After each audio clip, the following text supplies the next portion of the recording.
प्रजापिता ब्रह्म कुमारी ईश्वरीय विश्वविद्यालय संस्था में हमें आने का मौका मिला। यह संस्था समाज और देश की उन्नति के लिए बहुत ही अच्छा कार्य कर रही है। हम आप सभी से अनुरोध करेंगे कि आप भी इस संस्था से जुड़े और अपने जीवन को धन्य बनाएं। यह कन्या जो बैठी हुई है यह कोई साधारण कन्या नहीं है। यह सभी व्यक्ति के बस की बात नहीं है। 5-6 घंटा एक ही पोज में बैठना यह परमात्मा का ही कमाल है। आप सभी को दुर्गा पूजा करते हैं, लेकिन अगर आप दुर्गा के बारे में जानना चाहते हैं तो हम बोलेंगे आप भी इस संस्थान से जुड़िए। तो ये हमारे संस्थान की तरफ से यह मैसेज है। ओम शांति में चूंकि मैं पहले बार भी, ये पहली बार नहीं है मेरा, मैं पहले भी आया था पिछले साल भी। दोबारा मुझे फिर मौका मिला, मेरा सौभाग्य है। खुशबू दीदी ने मुझे निमंत्रण भिजवाया था कि भाई आप आइए, और हम आए। सबसे बड़ी बात है कि हम दुनिया को जीतने का हमेशा प्रयत्न करते हैं, लेकिन अपने आप से जीतना, अपने अंदर की जो लड़ाई है उस लड़ाई में हमेशा इंसान हार जाता है। और यही कारण है कि हमारे छोटे भाई तब से ये बता रहे थे कि किसी के जीवन में बहुत सारे गाड़ी घोड़ा रुपया पैसा सब कुछ हो जाए, लेकिन वो शांति का जीवन नहीं जी पाते हैं। उन्हें कभी यह एहसास नहीं होता है कि सुख क्या है। मैं कोई विद्वान तो नहीं हूं, लेकिन अपने जीवन का एक अनुभव इतना मैं समझता हूं कि रुपया पैसा धन दौलत सुख का एकमात्र कारण हो ही नहीं सकता था। ये जरूरत की चीजें हैं,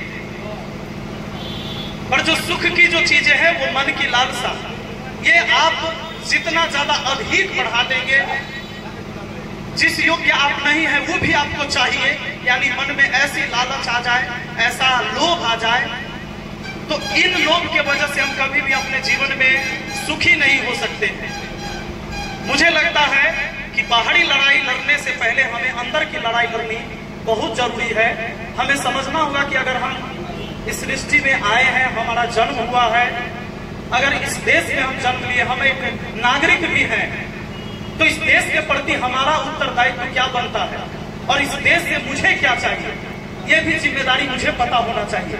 अगर मैं एक शिक्षक हूं तो मेरा एक कर्तव्य बनता है कि हम अपनी ईमानदारी से अपने छात्रों को पढ़ाएं, ताकि जब हम एकांत में भी हो तो मुझे यह एहसास हो कि भैया मैंने तो अपना काम बड़ी ईमानदारी से किया है। लेकिन जब मुझे ये पता चलेगा कि मैं एक शिक्षक के पद पर रहते हुए अपना काम मैं अपनी ईमानदारी से नहीं कर पा रहा हूं, तो शायद मैं भी सुखी नहीं रह पाऊंगा। दुनिया मुझे जाने ना जाने, लेकिन अंदर से मैं खुद को जानते रहूंगा कि मैं जो कर रहा हूं वो सही तो नहीं कर रहा हूं। तो सेटिस्फेक्शन मुझे होना चाहिए। और ओम शांति में तो यही सीख दिया जाता है लोगों को कि भाई आप अपने आप को समझिए। परमात्मा को समझने से पहले अपने आप को जब समझेंगे तो ही आप परमात्मा को समझ पाएंगे। तो हम अपने अंदर की शांति, हम अपने अंदर के पवित्रता, इसको बनाए रखने के लिए लोगों से प्रेम बनाए रखना पड़ेगा।